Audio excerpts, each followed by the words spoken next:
15, yo digo, venga, pues que va a ganar, que va a ganar satisfacción. Oye, que estamos en directo. Buenos días. Buenos días. Hoy es 27 de abril, ya es primavera. Estamos discutiendo sobre la temperatura que hace, que son 14 grados ya, a las 8:30 de la mañana pasada, y va a ser un día maravilloso. Y empezamos este estupendo día pues con una revisión sobre el embarazo y la terapia dermatológica que nos va a hacer nuestra compañera que viene de Sao Paulo, pero es de Río de Janeiro, la doctora Alessandra Vieira Toledo. Muchas gracias, Alessandra, por estar con nosotros y ofrecernos esta presentación. Adelante, Alessandra.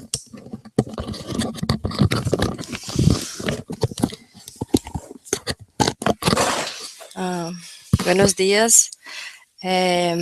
Hoje eu vou falar sobre o tratamento dermatológico durante a gravidez, que é baseado no artigo publicado pelo Jornal da Academia Americana de Dermatologia em 2013. Por que é importante a gente saber quais os tratamentos podem ser feitos durante a gravidez? Porque várias das nossas pacientes mulheres, elas que fazem tratamento dermatológico, elas podem querer engravidar ou podem estar grávidas, e também em alguns casos, alguns pacientes que não têm diagnóstica prévia podem procurar o serviço de dermato por sintomas que podem surgir durante a gravidez. Então, antes da prescrição para as mulheres, é sempre importante perguntar se ela faz uso de algum método se ela tem vontade de engravidar logo, se ela está grávida e se ela está grávida, em qual período da gestação ela está, porque os diferentes fármacos causar danos na malformação. É importante saber se a mulher que está em idade reprodutiva é sexualmente ativa e se ela usa, porque se ela tem uma vida sexualmente ativa e não usa nenhum método anticoncepcional, ela tem 85% de chance de engravidar no período de 1 ano. Então, se você não sabe se essa paciente, ela não faz nenhum uso de nenhum método e você não sabe se ela está grávida, elas vão sempre prescrever medicações seguras para o uso na gestação. Porque muitas vezes o diagnóstico da gestação pode demorar mais do que 5 semanas para acontecer. E nesse período, no começo da gestação, que é onde ocorre a embriogênese, é o período mais importante, né? Aqui vou falar também dos períodos gestacionais, né, que é o período de implantação, que é de 0 a 2 semanas, é o período embrionário, que é da 2ª a 8ª semana. Esse período é o mais importante, que tem mais risco de teratogenia, e geralmente é quando as mulheres ainda, muitas vezes, não descobriram que estão grávidas. Temos também o período fetal, né, que é da 9ª semana em diante. Então, aqui eu vou falar sobre a classificação da FDA sobre o uso de medicamentos na gravidez. Temos os medicamentos indeterminados, que foram aqueles que ainda não foram classificados. Então, nesse caso, a gente deve procurar outras opções de fármaco. Tem uns medicamentos de classificação A, que são medicamentos super seguros, que não foram encontrado nenhuma alteração causada por eles no feto. Os medicamentos de classificação B não foram encontradas nenhuma alteração nos fetos humanos, porém já foi encontrado alterações morfológicas em animais. Já os medicamentos de classificação C são aqueles medicamentos que ainda não têm estudos suficientes para dizer se eles são seguros ou não no uso na gestação. Então, esses medicamentos devem sempre avaliar o risco-benefício, se eles podem ou não serem utilizados. Já os medicamentos de classificação D são os medicamentos que são propensos a ter algum tipo de risco ao feto, mas, dependendo do caso, os benefícios podem superar o risco, então deve ser avaliado e conversado entre o médico e o paciente qual será a melhor escolha. Já os médicos de classificação, os medicamentos de classificação X são os medicamentos que têm alto risco de teratogênese e são contraindicados na gestação. Oh, desculpa. Não? Oh.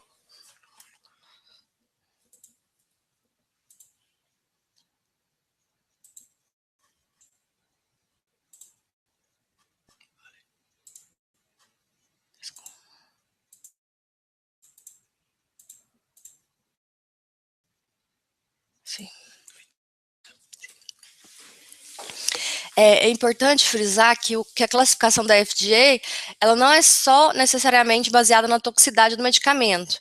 Ela também avalia o risco-benefício de usar esses medicamentos na gestação. Oh, desculpa. Sim. Então, vamos falar dos medicamentos da acne, né? Vários medicamentos tópicos são seguros para usar na gestação, no caso da acne, como alguns antibióticos, como a clindamicina, eritromicina e o metronidazol. Outro medicamento também que pode ser usado com segurança é o ácido azelaico, que tem uma baixa absorção, que é de apenas 4%. No caso dos medicamentos, alguns medicamentos também podem ser usados com segurança, que é o caso da eritromicina, só que ela deve ser evitada no primeiro trimestre de gravidez, porque ela pode causar... E também ela não deve ser usada por um período prolongado, pois ela pode causar hepatotoxicidade na mãe. Alguns outros antibióticos que podem ser usados durante a gravidez com segurança é a azitromicina, penicilina, cefalosporina.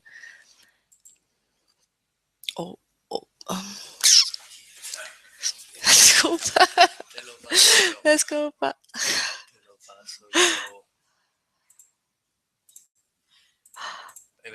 En Brasil passamos aqui.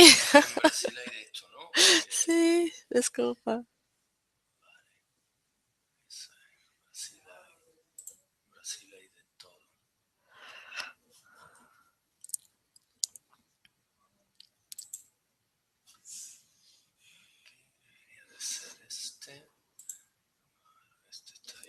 Sim, sim.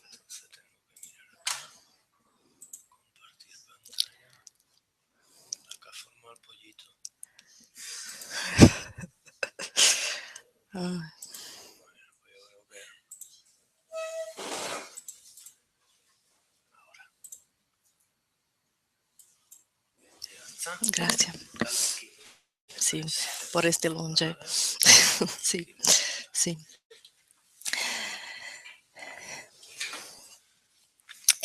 Alguns medicamentos são categoria C, né, como os retinóides, o adapaleno e a tretinoína, porque eles dizem que os retinóides eles têm um pouco no primeiro trimestre, mas também há outros estudos que dizem que a absorção é mínima, então que o risco de teratogênese é muito baixo, que teoricamente poderiam ser usados. Mas, como não há estudo suficiente, a melhor forma é prescrever outros tipos de classes de medicamentos. Já o ácido salicílico também tem alguns estudos que dizem que ele pode causar oligodrâmio associado ao arterioso no primeiro semestre, mas há outros estudos que dizem que ele sim pode ser usado, só que por um curto período e numa quantidade baixa, pequena.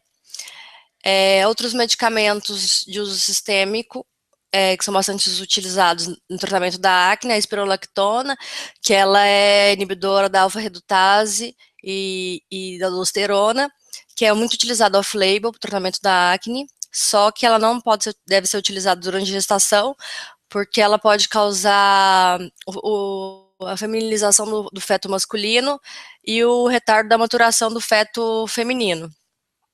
Já a tetraciclina também ela não deve ser utilizada, categoria D, porque ela ela causa deposição nos ossos e nos dentes do feto, podendo causar uma hipoplasia e dentes amarelos. E no caso da mãe, ela pode causar uma esteatose hepática aguda. A isotretinoína tem grande teratogenia e deve ser evitada durante a gestação, e sempre que for receitá-la, fazer o pedido do exame de teste de gravidez para a paciente. É importante frisar que de 2 a 3% da população tem psoríase. Dentre essas, 44% são formadas por mulheres em idade fértil. E é importante lembrar que 1% dessas mulheres, elas melhoram os sintomas da psoríase durante a gestação, mas 20% delas podem agravar esses sintomas.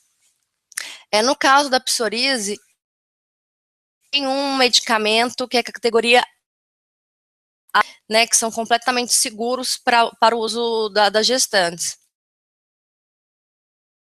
Existem alguns medicamentos que podem ser utilizados, que é o corticoide, o calcipotriol, antralina e o tracolimus. São os medicamentos tópicos que podem ser usados. No caso, a primeira escolha é o corticoide. Por quê? Porque o corticoide tópico, ele tem baixa absorção.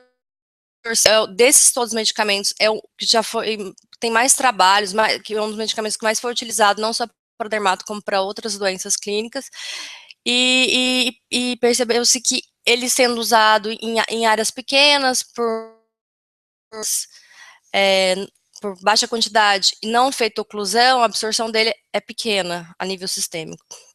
Caso o corticoide falhe, aí podemos, como segunda opção, ter o calcipotriol, e terceiro e quarto, a antralina e o tracolimus. No caso de medicamento sistêmico, a UVB é o medicamento mais seguro para o tratamento sistêmico, só que ele deve ser evitado no primeiro mês, que é o mês da embriogênese, porque uma hipertemia ela pode causar o defeito no tubo neural. No caso de alguns biológicos também podem ser utilizados, mas com cautela, que é o adalimumab, o etanercept e o infliximab, mas não tem estudos suficientes ainda, mas também não foram descritos na literatura nenhuma malformação ligada a esses medicamentos. A ciclosporina também é uma alternativa aceitável, no caso da psoríase, também não foi visto nenhum risco de malformação associado a ele. No caso dos medicamentos que não devem ser utilizados durante a gravidez, é o metotrexato, porque ele é antagonista do ácido fólico, e a citretina, porque ela também é um retinóico, e os retinóicos têm alto risco de teratogenia. No caso da dermatite atópica, também não tem nenhum medicamento 100% seguro para o uso na gravidez, mas a primeira opção também, que é o medicamento mais conhecido, tem mais trabalhos a respeito, é o corticoide, que deve ser usado por períodos curtos, em pequenas quantidades, não deve ser usado em grandes áreas, e também deve ser evitada a oclusão. E no caso da falha do corticoide, o pimecrolimus pode ser utilizado. No caso da falha do corticoide sistêmico, ele pode ser utilizado em pequena dose e por pouco tempo, porque se ele for utilizado por bastante tempo, ele pode causar supressão endógena da produção de corticoide e também pode causar baixo peso ao nascer do feto. A ciclosporina também ela não foi associada a nenhuma malformação e pode ser usada o custo-benefício. E os antihistamínicos não sedantes, como a cetirizina, cloferinamina e a loratadina, também podem ser utilizados. Outros tratamentos tópicos que podem ser utilizados durante a gravidez são alguns antibióticos tópicos, como a pirocina, a neomicina e a polimixina B. Alguns antifúngicos também podem ser utilizados topicamente, de preferência os os imidazólicos como o clotrimazol e o oxconazol são mais seguros, mas a nistatina e o ciclopirox também podem ser utilizados. No caso da escabiose, a permetrina é um medicamento que pode ser utilizado também, com segurança.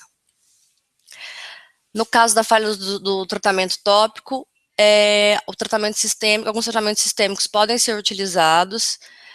No caso, a terbinafina, ele não foi identificado nenhuma malformação associada a ele. Os estudos dizem que ele pode ser utilizado com segurança, mas o fabricante ele não indica o uso durante a gravidez. Não existem estudos em respeito a outros antifúngicos, como cetoconazol, griselfluvina, o itraconazol e o fluconazol. Então, eles devem ser usados com bastante cuidado. Apenas estudos falando que o fluconazol em dose única não causa nenhuma teratogenia. Então, ele pode ser... no caso de pacientes com lúpus eritematoso sistêmico e lúpus discoide grave, que já fazem uso da hidroxicloroquina, ela não deve ser retirada, porque o risco de piora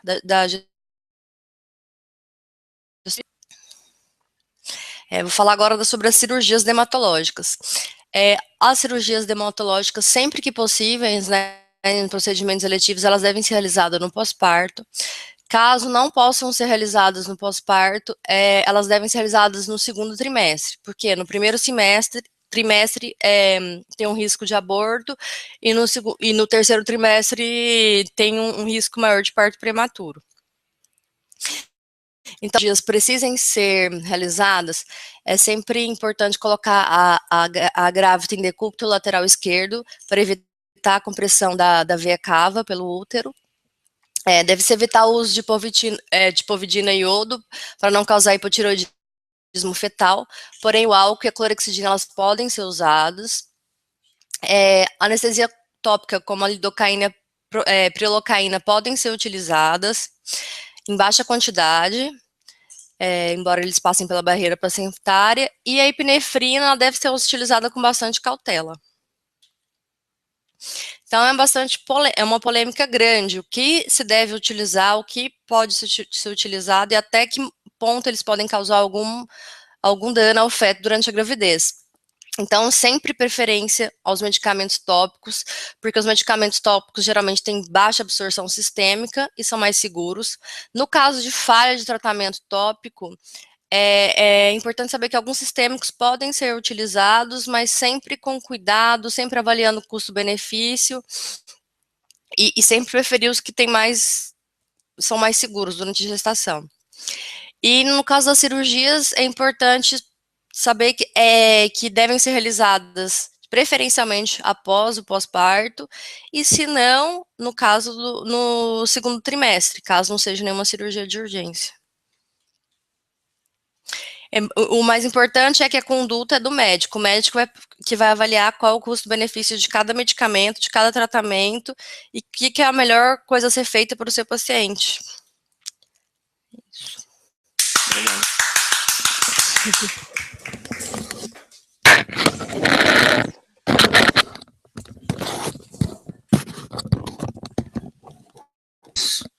Muchísimas gracias a nuestra compañera.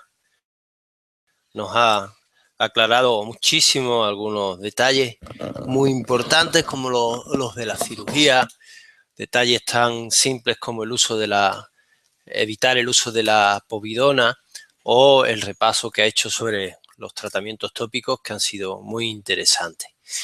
Pues nada, les emplazamos para los próximos Hangouts que pueden encontrar en nuestro canal de YouTube.